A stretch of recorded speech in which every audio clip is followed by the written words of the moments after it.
কতিপয় গুনাহগার বান্দা আল্লাহ সূরা ইখলাস 3 বার, সূরা ফাতিহা 1 বার পাঠ করেছে। আল্লাহ আল্লাহ আজকে শহীদ রাষ্ট্রপতি জিয়াউর রহমানের 89তম জন্মদিন উপলক্ষে আলোচনা সভা দোয়া মাহফিল হয়েছে। আল্লাহ আল্লাহ সব এই দোয়া মাহফিলের আল্লাহ সবটুকু আপনি শহীদ প্রেসিডেন্ট জিয়াউর রহমানের রূহের মাগফিরাতে পৌঁছিয়ে দেন। আল্লাহ আল্লাহ ওনাকে জান্নাতের উঁচা মাকাম জান্নাতুল ফেরদাউস নসিব করে দিয়েন।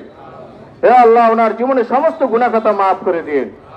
হে আল্লাহ দেশনেত্রী বেগম খালেদা জিয়া অসুস্থ, চিকিৎসার জন্য লন্ডনে অবস্থান করতেছেন। হে আল্লাহ তাকে পরিপূর্ণ শেফায়ে কামেলা আজলা মুস্তাবিরা নসিব করে দিন। হে আল্লাহ তাকে পরিপূর্ণ সুস্থতা দান করে দিন। আল্লাহ তাকে সুস্থ করে এই দেশের মাটিতে ফিরে আনে দেশের খেদমত করার তৌফিক দান করে দিন, দেশ পরিচালনা করার তৌফিক দান করে দিন।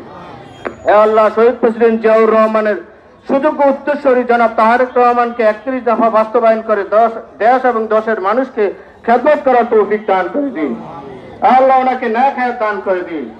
আল্লাহ ওনাকে সুস্থতার নিয়ামত নসিব করে দিন। আল্লাহ দীর্ঘ হায়াত দান করে দিন।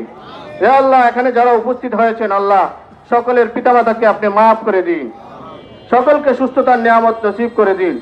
সাল্লাল্লাহু তাআলা আলা খায়রি খালকি মুহাম্মাদি ওয়া আলা আলিহি ওয়া সাহবিহি আজমাইন বিরহমাতিকা ইয়া আরহামার রাহিমিন। আসসালামু আলাইকুম।